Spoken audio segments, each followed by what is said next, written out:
Hello ladies and gentlemen, welcome back to GGS300. Today is going to be the first laboratory session which we're going to do, and the first thing that we're going to do is install RStudio on your own machines.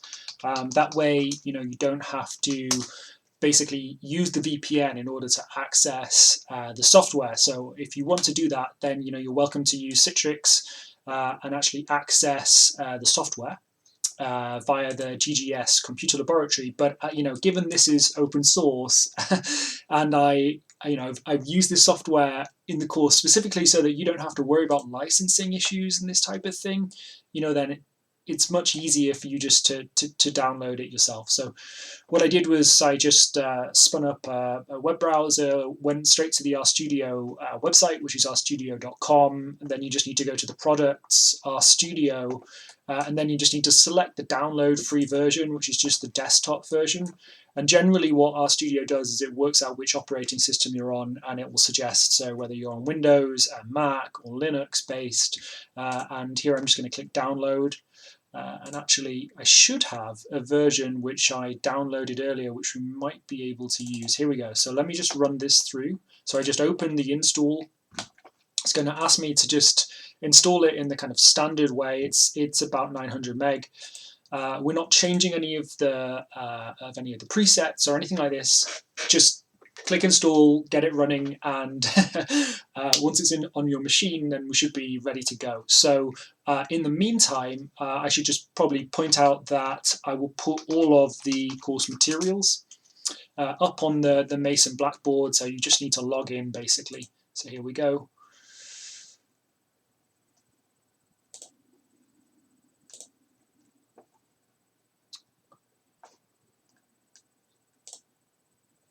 So you see here I say lab 1, and then I've got the R code and the data which we're going to use. So you just want to download that and put it all into a folder somewhere useful for you. So you can put it in the desktop if that's where you want it to go, or you could just put it into your Dropbox or whichever filing system you want to use. But as long as the data is in the same folder as the script, then that's going to be fine for us to do what we're going to do today. Okay, so what we're looking at here essentially is this is RStudio. This is the software which we're going to be using, so all very exciting. On the right-hand side here, we have the global environment. So imagine this as your desk space. This is your memory. So imagine in a computer, if you have memory, what this means is the size of your desk, so how many things you can stick on your desk. And imagine that this here, the console, this is a typewriter, okay? So I'm going to ask you to type some words, and you're going to type them into the console, and then out the other side, the console is going to return what you basically typed, including any potential calculations that you asked it to do, for example. And then when you've done that, it's going to store those things that you asked it to do. If you do it in the right way that I'm going to show you, it's going to store that in your memory over here, so the global environment. So just imagine you've taken a piece of paper, you've used the typewriter, you take the paper out the top and you stick it on your desk space. Okay, so it's stored there for later. So this is kind of how you need to start thinking about R. Over here, what we have is access to the different files that you have on your system. You have access to any plots that you create, which we'll get to later in this session. You have access to any inbuilt packages, or you can probably also search here, I believe, for any additional packages which you can download for the internet. We'll just do this using the code, so we don't really ever need to use this. We'll just write it in script and execute it. There's a help menu here. Again, we'll never access it through here. We'll always access it through the code, which I'll show you how to do shortly. But it's good just to be aware of what's here, and then you've also got a viewer for any files that you might want to look at. Okay, so this is basically the environment. What we're going to do is I want you to open the script that I gave you for lab 1. Okay, so you downloaded it from Blackboard. You can either go here and look at the previous examples. You can click here and open up a file. So what I have here are my most recently opened scripts. or you can just do it this way. So you go to File, Open File. You can do whichever way you want. I just thought maybe it's easier if I show you via the main file menu. And then once I go in here, you just need to find the file, so the folder, the directory, where you actually stored that data. So the script, lab1, and also the precipitation data. Okay, so let's open this. Great, so this is what it looks like when you open some script. So this is the script interface here. You can see that you can close it if you want. You can highlight parts of the code and execute that script. And basically when you run anything in here in the script and you run it, it will print it out down here in the console, okay? So this is just basically you inputting commands into R, the language. So RStudio is just the bit that you're looking at here, the kind of fancy face. R is the language, so it's doing, it's accessing the R language in the back of the computer, and then it's just returning whatever you entered and printing it down here to the console, in this case. So basically anything that you hash, anything you put a pound sign in front of, just means that it will just print it to the console. It doesn't read it. So all of this text here is hashed out. It just means that it's there for you to read. It's different from if I go 1 plus 1 here like this and I highlight it and then I run it. See the button here, run? If I run that, what it does is it actually says, okay, I want to add 1 plus 1. It sends it to the back of the computer, it accesses the R statistical language, it works out what the answer is, and then it brings back the answer and it actually prints it to the console. So here it's saying 1 plus 1, which is what you entered. The answer is 2. Okay, so that's basically the most simple introduction that I can possibly give you to this. So you're welcome to read through what I put here. So I just say, you know, this is the starting point. You need to download the lab code, download the data, open RStudio, which you've already done probably, go to the File, Open menu, and open this lab1.r script. Fine, you've probably already done that. And then I just pointed to the fact that, you know, hashing, as we've done here, using this hash is just for commenting, so we can just comment out these. And then I have the second note where I'm just emphasizing the fact that you can type things into the console directly. So we can go 1 plus 1 down here, and it will do exactly the same as what we did up here. But the reason why we're running it here in the script is we want to be able to run all of our functions and all of our work in one simple script. We don't want to write it out each time, which is what we would have to do if we're just using the console down here. Okay, so I hope that that's clear to you. Now I'm going to move on and I'm going to show you a little bit about the different ways that we actually can manipulate R. One thing that I just want to say before we get started, you'll see that there's this run button here, which is just basically telling R that you want to run whatever it is that's here in the script. If I highlight something and then I press Control Enter on my keyboard, and you can have a go at doing this. This is the hotkey for running the code that you've highlighted. So you're welcome to go here and click Run, but it's a lot easier if you press Control Enter, okay, and just use the hotkey.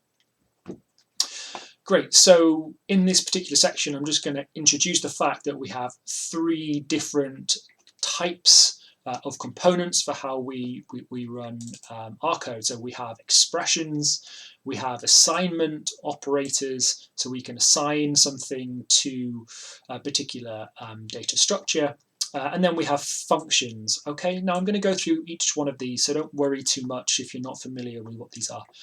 But essentially an expression is just very basically mathematical, algebraic expression of a number, variable, function, or symbol combination connected via some mathematical operators. So when we say operators, that's basically addition, subtraction, multiplication, division, anything in BODMAS.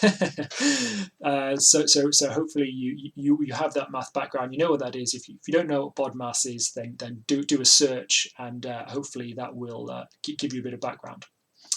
Okay, so when I say expression, what I mean is we're able to string together a bunch of different, in this case, numbers with operators. Okay, so what we're going to try to do is 2 plus 3 times 12.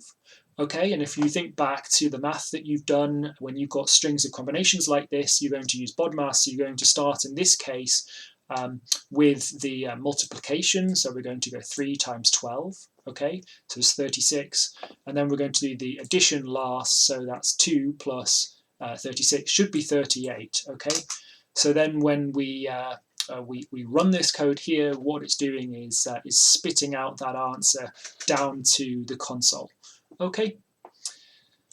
So standalone expressions are calculated by R, but they're not saved. Okay, so I mentioned this before. So this is literally just imagine that you typed something to a piece of paper, but it was just thrown away afterwards. Okay, so it's not going into your memory, right? So the environment up here is still completely empty. And that's why we use assignment operators. So that's the next piece of the puzzle that we're going to focus on. So assignment operators here, essentially, this is the kind of R assignment operator. It's kind of different from other programming languages. So if you've ever worked with Python, then you would just use an equals. I think in MATLAB also, you probably just use an equals. In R, you use this arrow, essentially. So it's a square, it's a triangular bracket with a hyphen. And in essence, what you're doing is you're saying, okay, give me the expression that we took before, but I want you to save it into the memory. So I want you to allocate it to X, the answer. So when we do that, and all I did was press Control Enter, you could just run it up here, whatever you want. It's saying, okay, I just executed X is 2 plus 3 times 12, okay? And it puts it in the memory. So you see up here, you've got X and it's 38, okay? So that's how you essentially start to allocate some of those calculations that you want to do into the memory. So this is the basis for how you then do far more complex calculations. You know, you can, it's literally limitless what you could string together based on, you know, this approach. And that's why computing is just so flexible and beautiful. Okay, great. So that gives you a little bit of an idea of how you put things in the memory. What we can also do is if you then just execute the variable X, what it's going to do, or you just execute this here, it's going to say, I'm not reading this, this is a comment, and then I'm going to run X, okay? So if I run that to the console, it's saying, okay, print out to the console the value of X, which is obviously 38. Okay, great. You can also use the operator to assign in different ways. I would never do this, but I just want to point out that it's a way that you can do it. The way you should approach your code in this class is that you want to be neat, tidy, you want to follow convention, you want it to be readable to others. Here, I feel a little bit like assigning to the right-hand side is just a bit strange for me. I mean, you wouldn't do that necessarily if you were writing a sequence of math. You would generally do it the other way, and you would be very clear about your working out. So, you know, what I would say to you is you can do this, but I don't recommend that you do it, okay? So there's nothing worse than inheriting someone else's computer code, which is messy, hard to understand, and complicated to kind of get a handle on.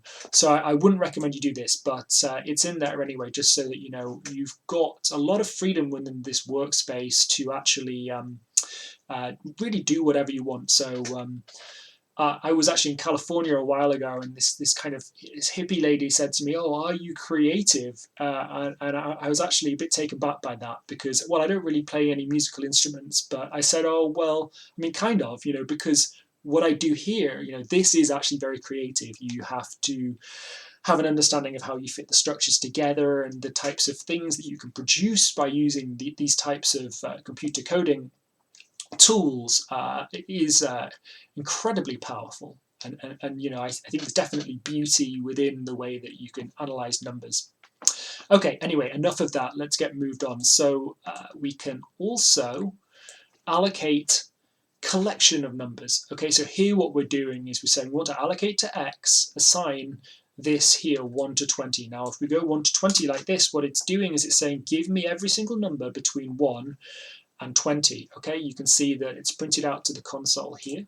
So if I assign this, what I'm doing is I'm basically allocating it to the memory. It's an integer, we've got 20 values, and those values are 1, 2, 3, 4, 5, 6, 7. And you may be asking, well, what's the semicolon and the X afterwards? Well, actually, that's just so that you're able to string together multiple expressions on a single line. I don't do this, but I just want you to be aware that there's a way for you to do it. I would say it's not that neat. It's not that neat to put all of this on the same line. Just imagine it's math class and you need to write down your working out clearly. I mean, I guess it's kind of nice because you can simultaneously allocate it to the global environment and also print it to the console, but I mean, I don't think you would really need to do both in reality. So there we go, that's what the semicolon does.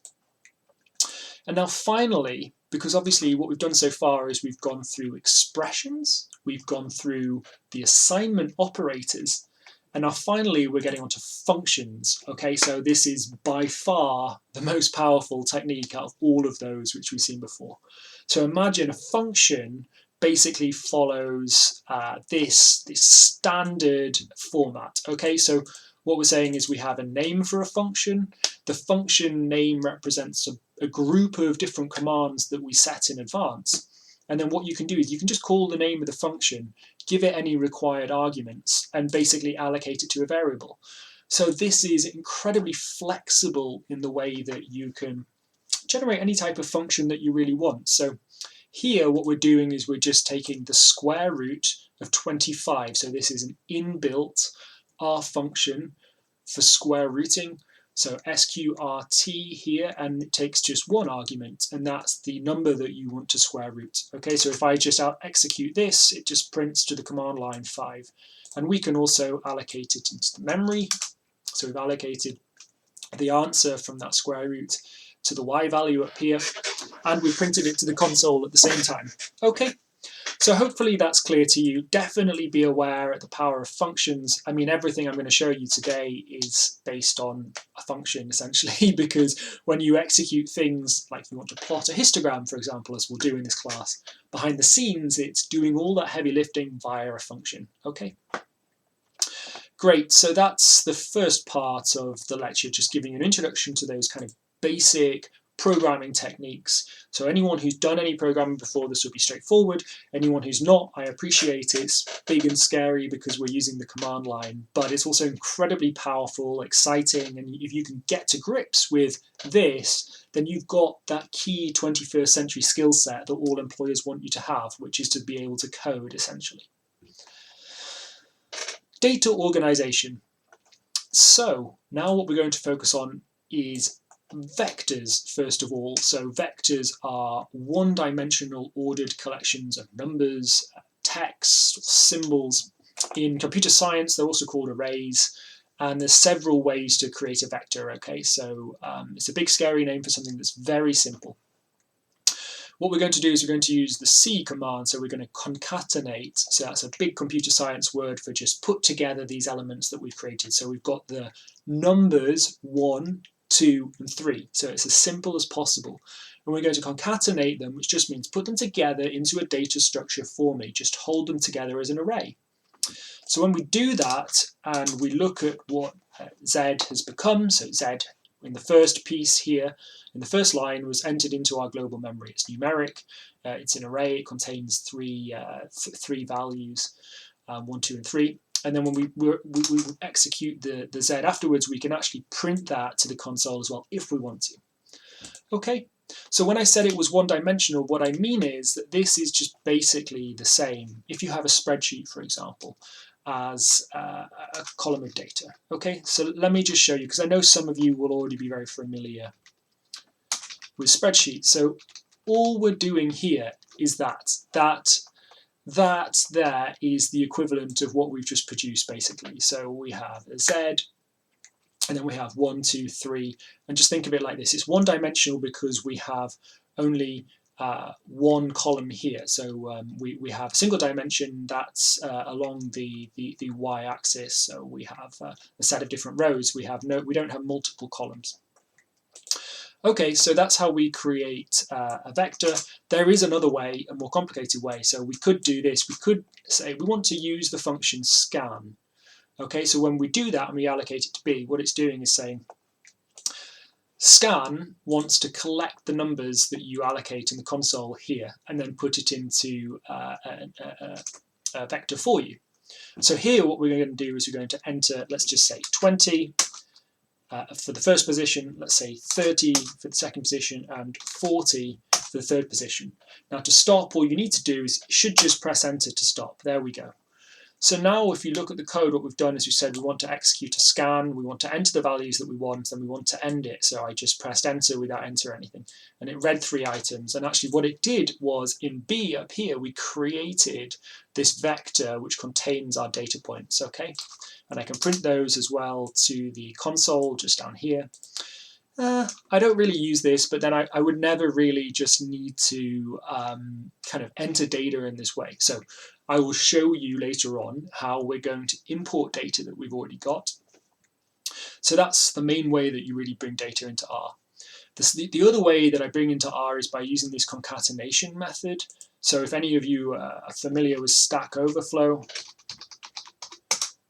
okay, here we go, Stack Overflow. So we can go to my profile and we can look at some answers that I've put in here. So Stack Overflow just enables you to ask other people who use, for example, the R language, how you do something. And there's always tons of people out there who have the same problem as you. So you ask a question and they can help you, or you can look at the past questions. And what I do is I provide a reproducible example for my problem. So here I've used concatenation for all these different variables, and then I stitch it together in a data frame in order just to give someone a reproducible example for the code that I'm trying to run. Okay, so don't worry about that. We'll get to that shortly, how we create a data frame. I just want you to be aware that there are a variety of different ways that you can input this data. The concatenation method is one that you might use sometimes. Generally, we'll just import data that we want via the read.csv function, which I'll show you shortly. Great, we're making good progress. So you can also perform a range of mathematical operations on the vector that you create. Okay, so let's say that we've got a vector which is containing 1, 2, 3, 4, 5. So we've got V just here, we've got the 1, 2, 3, 4, 5. We can actually multiply all of those values within that vector by, for example, 2 if we wanted to. So if I just print that to the console here, what we're doing is just saying 1 times 2 is 2. 2 times 2 is 4. 3 times 2 is 6. Okay, so that's essentially what we're doing here, and therefore you can go into vectors and carry out all sorts of processing if that's what you need to do. Great. So let's move on. We can also combine different vectors. So here we have one that has a bunch of values. So let's enter those into the global console. So we've got 10, 20, 30, 40, 50, and then we can actually just add them together. And what that's doing is it's saying take 1 and add it to 10 and we get 11. Take 2 and add it to 20 and we get 22. Okay, so one way to think about this is we've got 1, 2, 3, 4, 5, 4, 5, great, and then we've got W, so it's 10, 20. So these are the two vectors that we've got. No, it's not. There we go. We've got V and we've got W. And what we're doing is basically just this. So can you see how these numbers here match what we printed to the console? So we're just saying we've got these two vectors. What we want to do is we want to add them together, and it just takes each of the values that are in the position in the vector that correspond, and it adds them together, so you get this outcome from adding together V and W. Great, I hope that by using the spreadsheets that gives you a little bit of extra understanding, because you can kind of visually see what R is actually doing behind the scenes. Once you start to understand the data structures that we're using here in R, you'll realize that it's so much more powerful than using just Excel, for example. I mean, Excel's great, don't get me wrong, it's nice and easy, but it's restrictive in comparison to a proper scripting language like we have here. Okay, so there we were using vectors and generally focusing on numerical data, although it can be other types. Here what I want to bring up is actually a list. So if you use the list function, you can just enter in a group of variables. So we've got keys and values. So a key is the name. The value here is Steve. we have another key, another value, another key, another value, another key, another value, okay? And we have his name, his age, and her age, and then all the equivalent values. So then when we enter this into the global environment, up here we can see it's a list. It's got 4 components. They each have a key and a value, okay? You can now access this list, and you can access it based on the position in the list. So you can say, give me the second position item. So that's going to be her name, Sue. And then when we print to the console, that's essentially the item that's pulled out and obtained. So if you really wanted to, you could assign that to something, or you could just print it to the console. Personally, as I will recommend in this class, you really want to use the name of the key, sorry, the name of the item. So you want to take the key name and access the value that way. So here what we're doing is we're saying, rather than taking the second position, can you give me the key that is for his age? Okay, so we've got his age here, so it's Steve. And you see we use this $sign as a way to access that item in this list. The key point is that if let me just run this. So, sorry, his age. I made a mistake before. It wasn't his name we were calling. His age, which is 40. Okay, so that's basically the way that you index the name of the item. The point though is less the value that we're pulling and more just me emphasizing the fact that it's great to access it this way, but if you change the order of the list, you're going to get the wrong data value, okay? And this might happen, you know, you write some code, you change the data, or you go get other data and you put it into your machine, you want to analyze it. I would advise that you don't index using these numerical ways. You want to index using the variable, the list item name. So here we're using his age. In a data frame, you could be accessing the column name instead. And that's because then you're not stuck in this place where if you change the data frame structure, then basically you end up with junk results, and obviously that's a real issue. So you want to watch out for that. You want to have control over producing reproducible code. Great, so that's how we index using notation into the list. Now we can make a data frame. So let's imagine that we create 2 different vectors. Here we have x and we have y. Okay, so we've got one that's numeric and one that's strings. Doesn't really matter. The point is that we just use the data frame function here in order to put them together into a data frame. So if I go to xy here, what we have is exactly those 2 vectors which we just sketched together. We just stuck together. Okay, so hopefully that's clear kind of how we generate that structure. You can see now, whereas the vector was one-dimensional, so it was just one column, and it's also called an array. Here we have what could be called a matrix. It could be called a data frame. It's basically a 2-dimensional data structure. So we have both the rows that we had in the previous vector, but we also have columns. So now we're starting to get this 2-dimensional data layout. Okay, great. And we can always access individual vectors in the index. So if we were to do this, we would just be accessing a single column. So this is just say, I want to subset a column. I do this all the time in R. I would recommend you do it this way, which is that you basically you tell it explicitly which column you want to grab. Okay, so let's just look at var2 here. Oh, sorry, it's created it back into an array. That's fine. My point is that here what we're doing is we're accessing that column explicitly. We're not saying give me the second column in the data frame or the first column. We're saying give me the column named letters. Okay, so that's really important. And then providing your column names stay the same. It doesn't matter which order you put the data into the R program. Okay, so hopefully that's relatively clear to you. You can also access specific elements. So you can say, okay, go in and go into the first row and go to the second column. and find me what value is there. So here it's saying it's A. So if I go into XY, what we're saying is go into row 1 and the second column, and that's why we got A in this particular instance. You can also do it if you say go to the third row in the first column.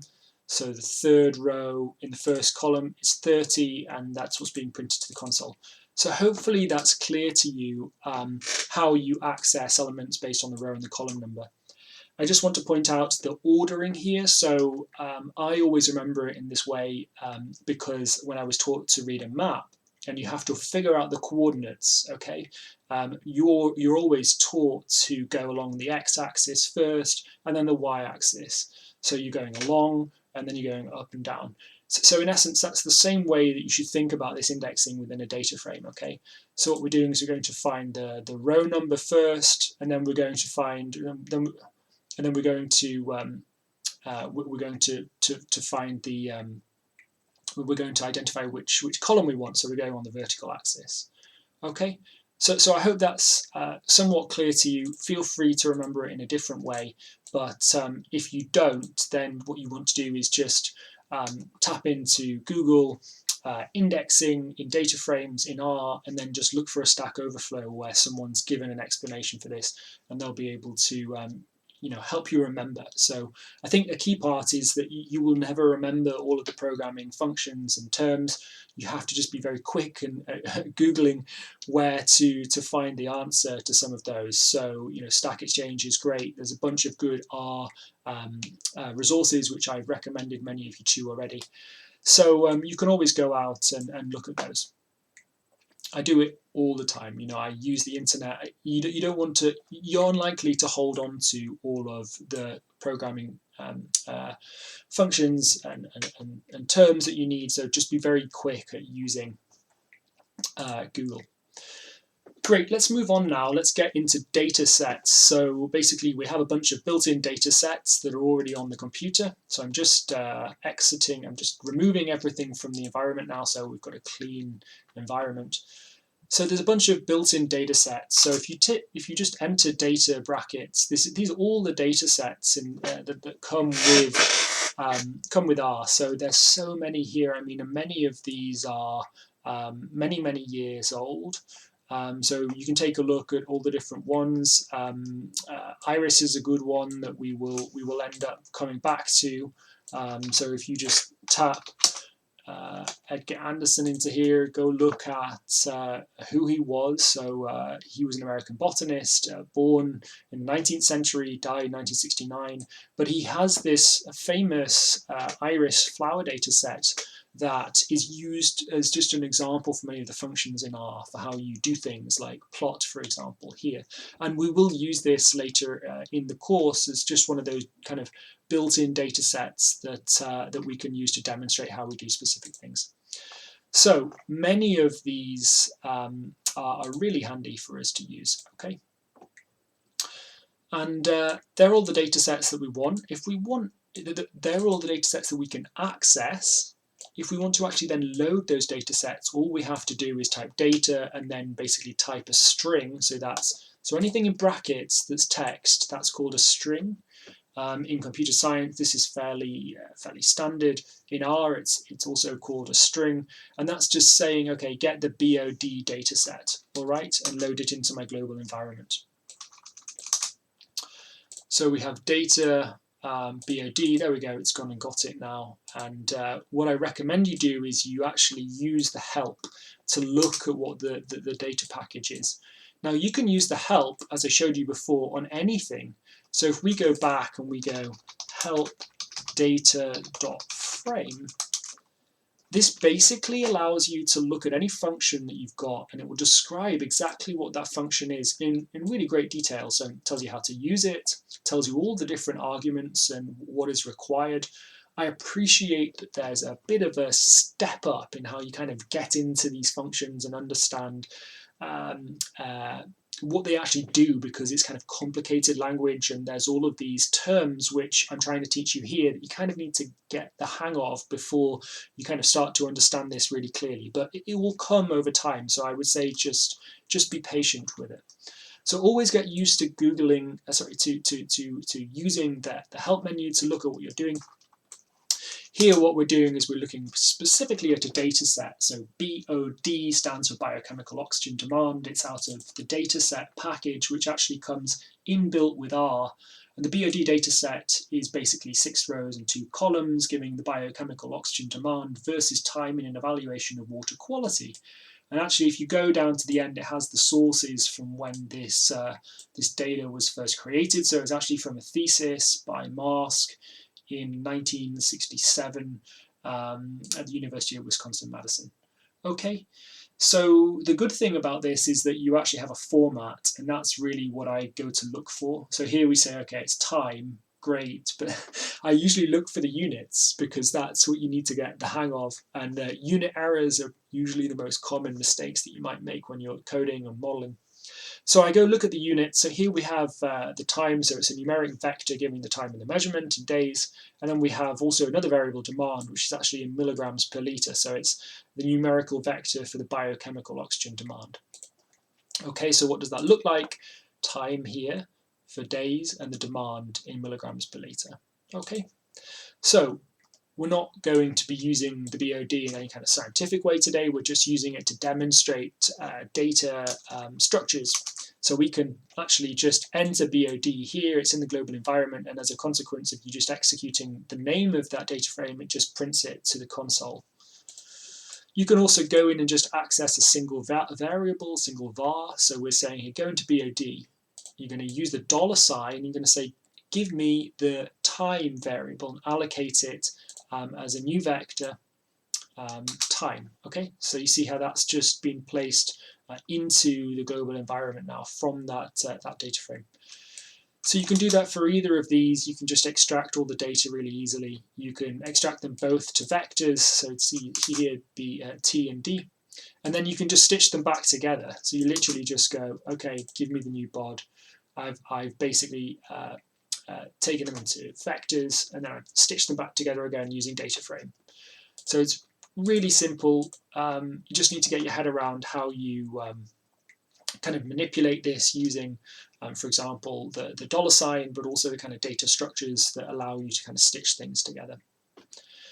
Okay, so now let's move on to one of the most important things I'm going to teach you today, and that's how you actually read the external file. Okay, so you're pretty much never are you going to actually write your data in manually like this. I just need to show you some of the basic functions for R. Every time you're pretty much going to have a set of data that you've been out to collect. So let's say I say to you, okay, let's go out across campus. I want you to download my app, and I want you to go and sense all of the Wi-Fi hotspots across campus, and I want you to geolocate them with a lat long coordinate, and then I want you to cluster. I want you to do a cluster analysis of the density of Wi-Fi hotspots in relation to other things that we can geolocate. Okay, and I'm going to send you out, and you're going to have to come back at some point with a set of data, which is all of the Wi-Fi access points with lat long coordinates connected once you collected it. And then what we're going to do is we're going to use this function read.csv. So if I click help here, the data inputs. The data input is what this does. So you know it's out of it's part of the read.table from utils. It's inbuilt to R, and it reads a file and table format and creates a data frame from it. So if you're not familiar with what a CSV is, it's a comma-separated value file format. So it's delimited text file that uses a comma to separate values. Okay. So this is pretty standard in terms of how you hold data. Just imagine that your Excel spreadsheet, which is .xls or docs.xlsx, is a Microsoft specific file format, and it has all of the additional information saved, which is all the formatting stuff, the pretty stuff. So like it saves the colors, it saves the font type, it saves all that stuff. Just imagine with a CSV file, all it will do is record the underlying data and none of the other kind of fancy formatting aspects. So it's a very basic way to save data. And that's the way that we're going to import data today, okay? So before we read this, what we need to do is we actually need to tell R to go to the correct folder in order to get the file that we want. So what we need to do is we need to set the working directory. So this is just a complicated way for saying tell R which folder we want to load the data from as our main project folder. Now, I could get you to do this manually. I mean, there's lots of different ways that you could set it. You could set it up here through this menu, but actually, I think this is a far nicer, more clean and beautiful way to actually set your file directory using what probably might look like some intimidating code. So I'm going to talk you through it. So there's really no need to worry. So what this is doing is just saying, can you go to the RStudio application programming interface? So the API, which is just a common way for you to access a software program in this case. And then I want it to say, we want to tell it to say, go to the source editor and get the path from where that is. So this script, lab1.r, which I told you to put in the same folder as your data. The reason why I told you to do that is because when we run this code here, it's going to say, well, where are we working from right now? And it's going to find the path. And then we're going to say, well, can you allocate that path as a directory name to the folder? So if I just print this, if I execute that, it's going to basically print the path to the lab.r script to the console. And actually, if I just say this is a directory name, what it's doing is it's stripping off the name of this script and just saying, okay, look, this is the directory. This takes us to the folder that we're working in, okay? And then what I want you to do is I want to allocate it to the folder variable name. So when I do that, you see folder ends up here. And this string is just a way to say, okay, this file is on the C drive, and you need to go into users, you need to go into Edward, you need to go into his Dropbox, you need to go into his teaching folder, blah, blah, blah, blah, blah, until we get to the folder that we're currently in. And you could just set the working folder like this. So if we look at this, this shows us how we set a working directory, great, but you still then need to use multiple lines of code in order to kind of get the file that you want, okay? So what I'm going to show you how to do is, this is a perfectly acceptable way to set your working directory, but what I want you to do is to consider also this other way. So here we're saying this is the directory which we're in, and this is the file that I want to load. So let's just say it's called add my file name to the path.csv. And when I run this file.path function here, I'm just saying take the folder, the long string to the directory that we're in, and then take the file name, which is my .csv file here, and just stick them together. And you see when it does that, what it's doing is it's just creating one long string with the directory to the file that we're interested in, okay? And now you can merely pass that to the read.csv file, okay? So obviously I made this up here just as a point of illustration for you, but actually if we go here and we look at the file path for the folder and the precipitation data that I gave you, it's all in the same file. We should, all in the same folder, we should end up with this one single place to go and load the data. Okay. Now, if we actually use the read.csv function here, so we give it this file path, what it's going to do is actually load rain in as a data frame here. And it's also going to, because we printed it to the console beneath as well, it's going to print it to the console. So what is the rain file? Well, essentially this is a time series data set of the number of inches of rain that fall per year between 1950 and I think it's 2017 in DC and Baltimore. Okay, so this just gives us a little bit of easy data in order for us to actually get going and work with something interesting. So let's get started now on what we do with that data, and as I will explain in forthcoming lectures, one of the first things you want to actually do when you've got your data set is understand the underlying distribution of the data points. because that's going to help you understand. It's going to give you a feel for how the data actually behaves. And I appreciate when I started doing statistics, like you are, that sounds really abstract, and I didn't know what I was looking for. But I hope that I'll be able to impart that knowledge to you over the coming weeks as we really get into the course content. And I hope that by the end of the course, you kind of have this feeling for what you should be looking for when you're actually plotting the data. Okay, so let's get into that.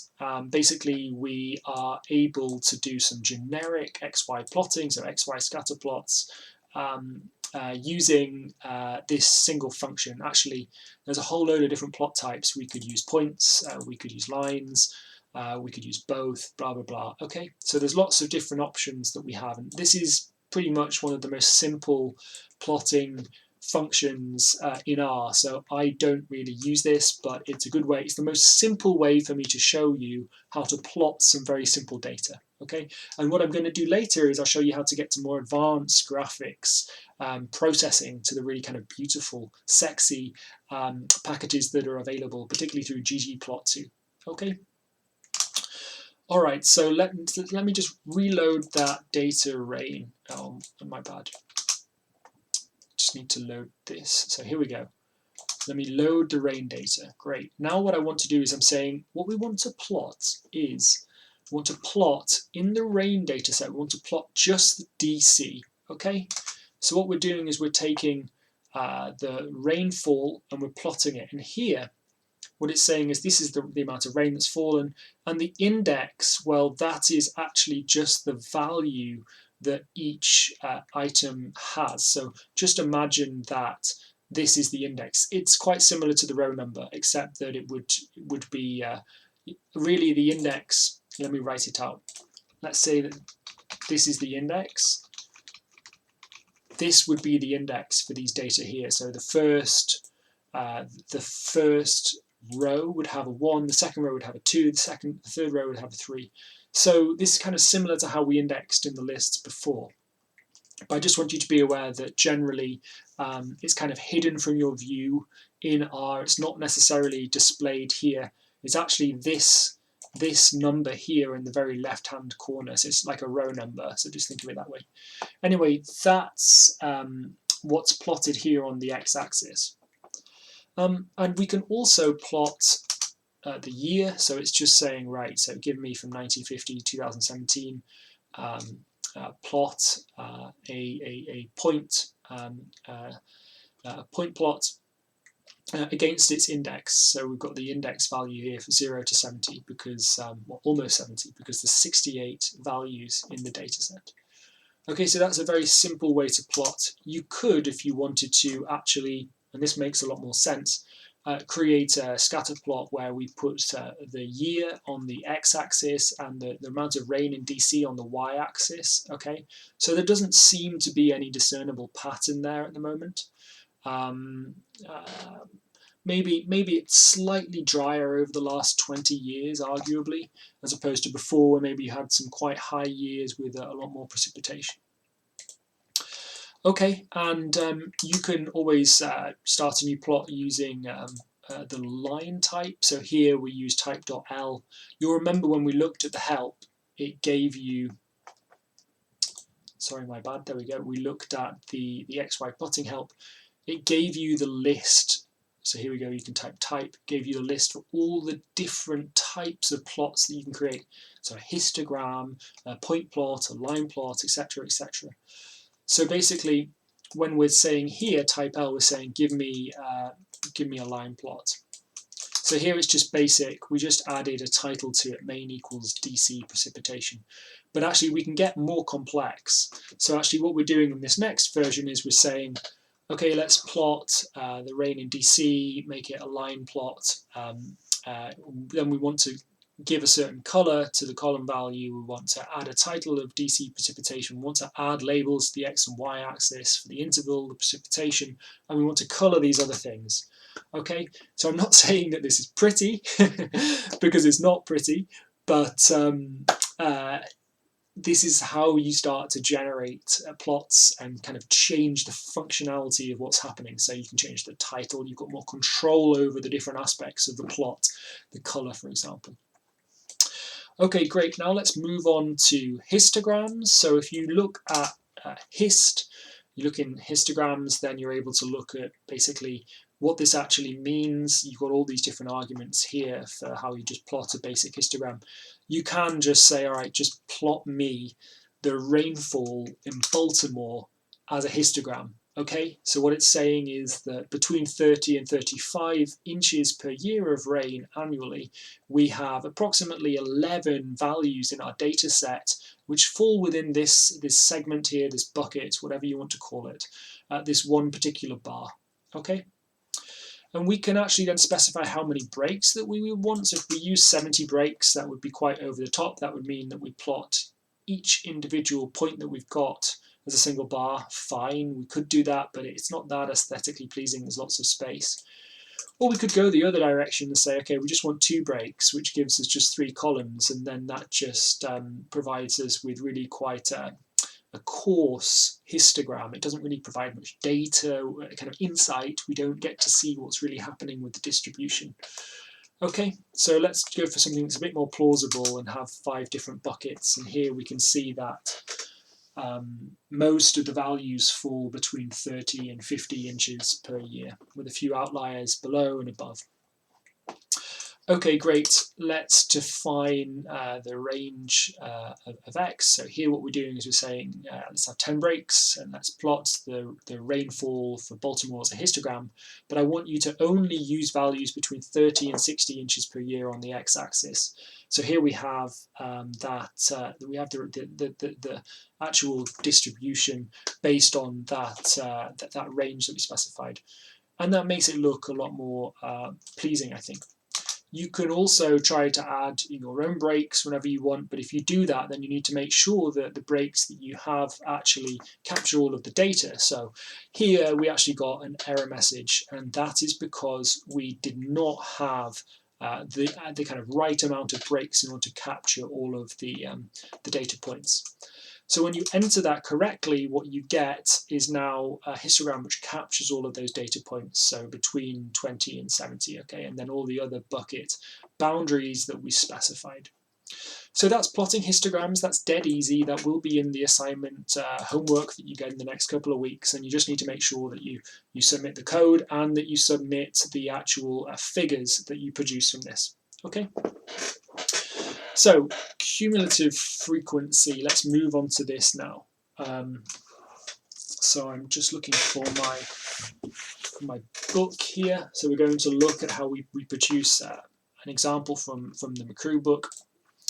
So it's actually, in this case, we're going to focus on figure 3.2.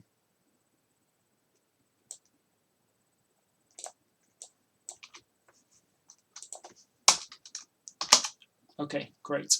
So figure 3.2, I think it's on page 41, so just bear with me. Yeah, that's correct. So here you go. You can basically see, if you look in your own version, that we're plotting the cumulative frequency against the amount of annual precipitation.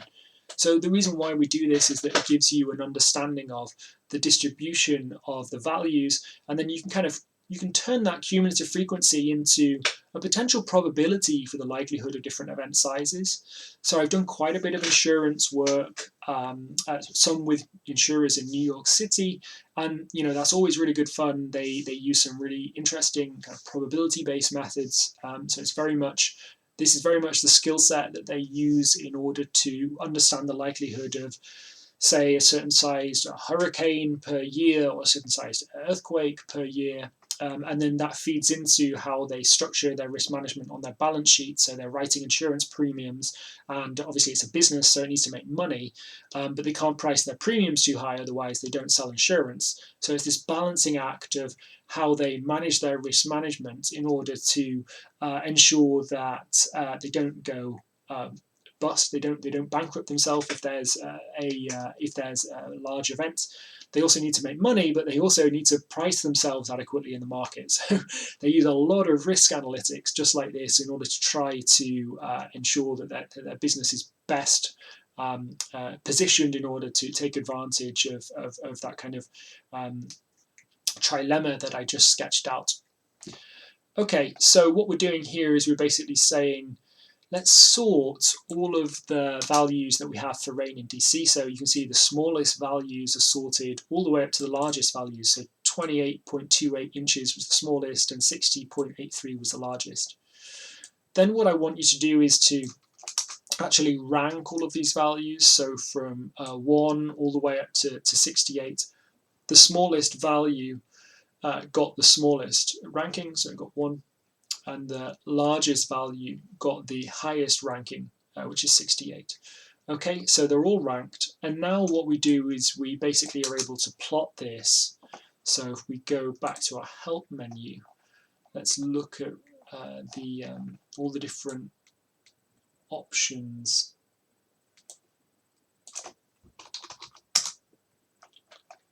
Here we go.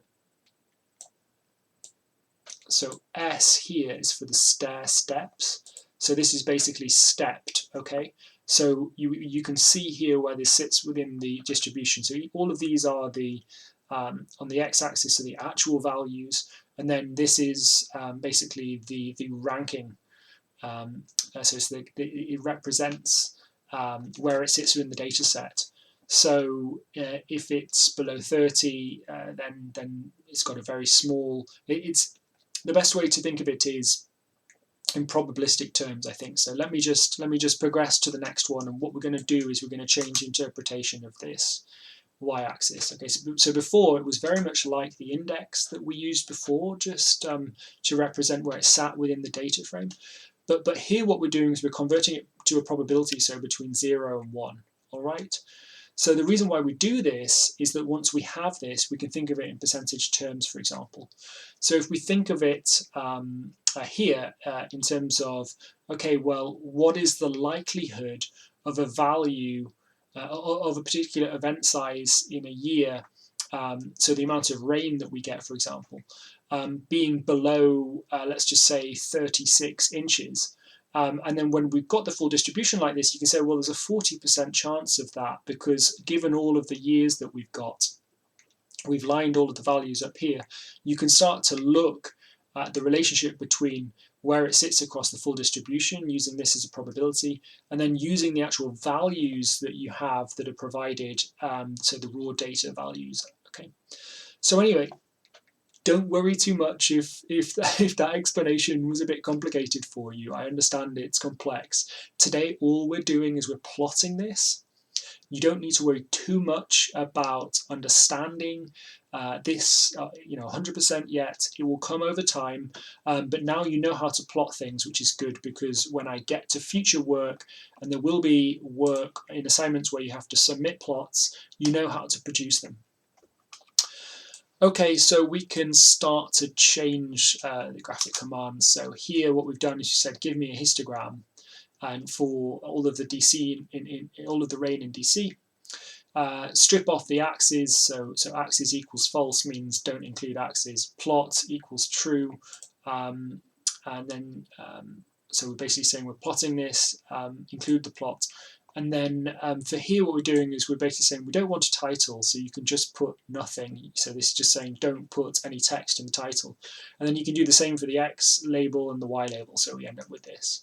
Now, I'm not saying this is pretty, but then you can go in and add your own title. So you can add the title to the histogram, you can add a colour to the title of the histogram if you want, and then you can add your different X and Y labels as well.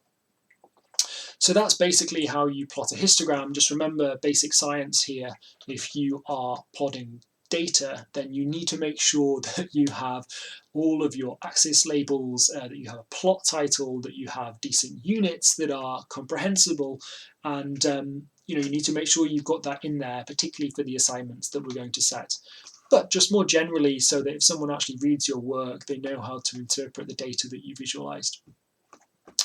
Okay, so we're getting to the end of the lab now. So here what I'm focusing on is the fact that you have the ability to actually change the graphical parameters of R. Okay, so I'm not going to use this too frequently, but I just want to point to the fact that that is available. So let's look at par first. So par allows us to set or query the graphical parameters for R. Okay, so if we just enter par and we enter what we have to the console, it's just saying a whole load of graphical parameters. And what we're going to do is we're going to change some of these in order to make a panel plot. So don't worry about this too much, but we're just going to save the current par settings to old par. And then we're going to go in and we're going to change our current par settings. So we're going to say, give me 2 rows and 1 column, okay? And now what we're going to do is sorry, I just need to change the size. So here we go. Now what we're going to do is we're going to basically place a histogram on the first row. So for DC, place a histogram on the second row. So for Baltimore, and then we're going to say now put back the graphical formatting. Okay, so we can do that. So we've gone in, we've edited the graphical format, and now we've got this panel plot. We can actually just export it if we want. So you just need to set the directory here, example. Oops. Let's just leave it as it is. We can just plot it here as example, save it,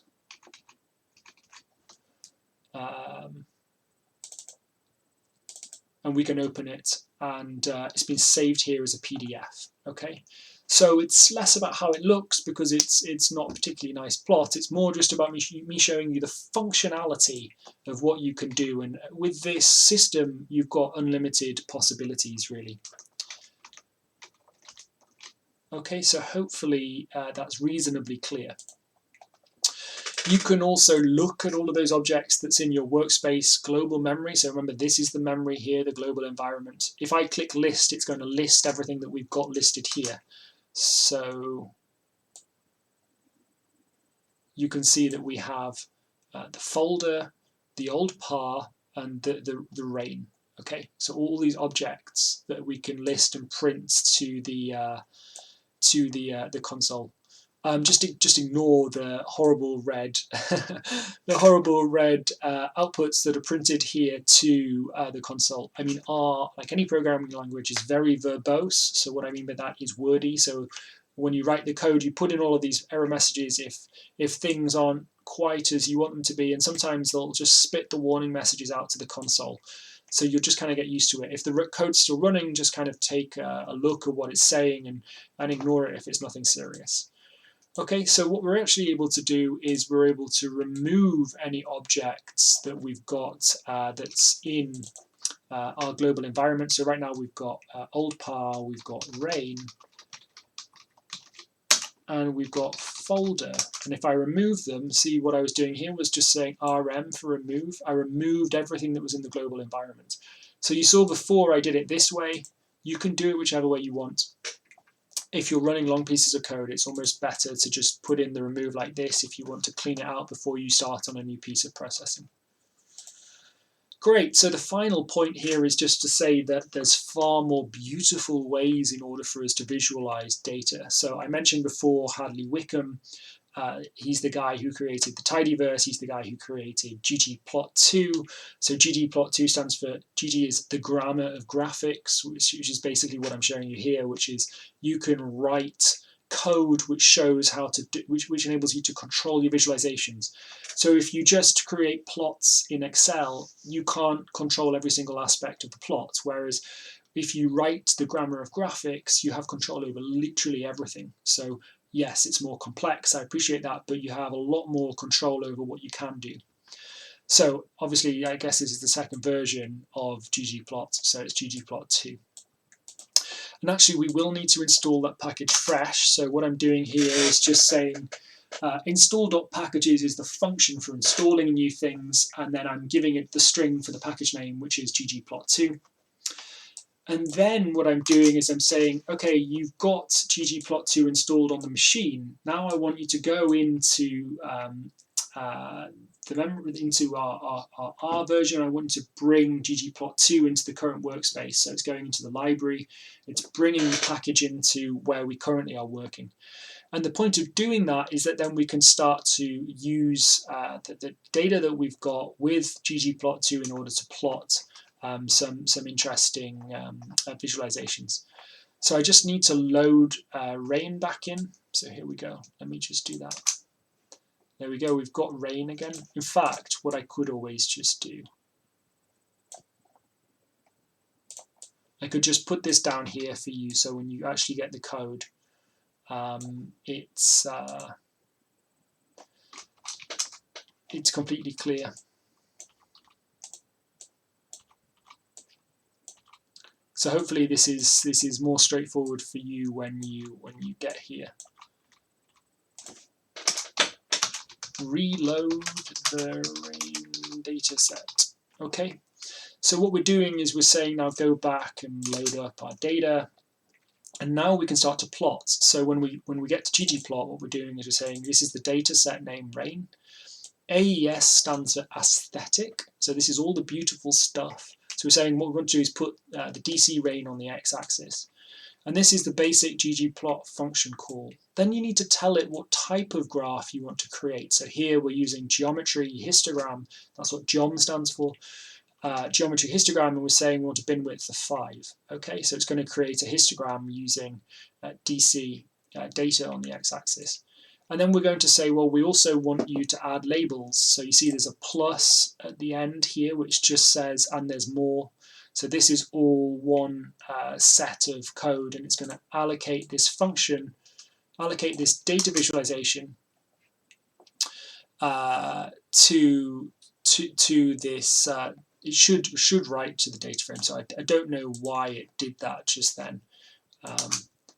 There we go. Now I've reloaded the data, and I've run this. Invalid graphics state. That's annoying. Let me close the software and reopen it again. Hopefully that will resolve the problem.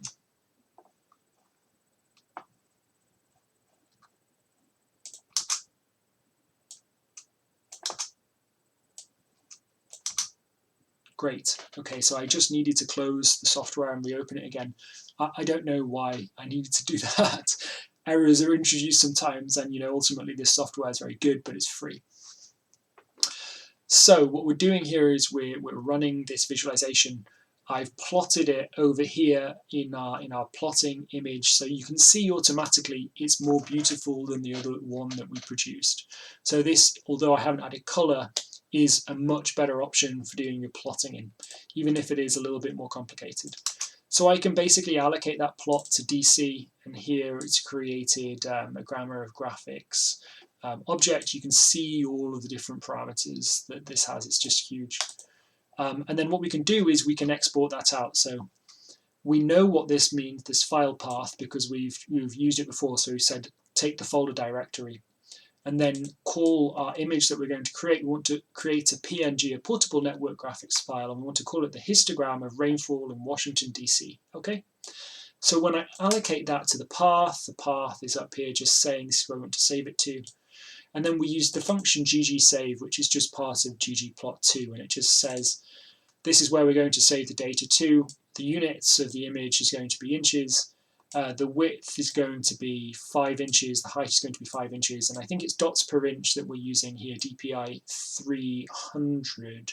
Okay, so that's quite good resolution. And then what we do once we do that is that actually creates the file.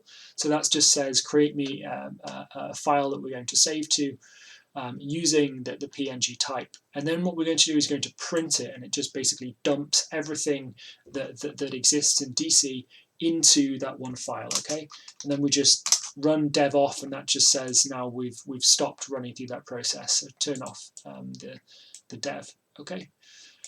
So anyway, my point is that we've created this graphic here and we've exported it, and it looks much more sensible. So we have a nice title, we have a subtitle, we have labels for each of the axes, and we've created a nice little plot. So that about wraps up where we are with with the lab today, the first lab. So I hope you've enjoyed it. I hope it hasn't been too daunting. I tried my best to kind of keep it fun for you and not kind of get stuck too much in just the code. I've kind of tried to use some Excel examples to describe why we're doing specific things.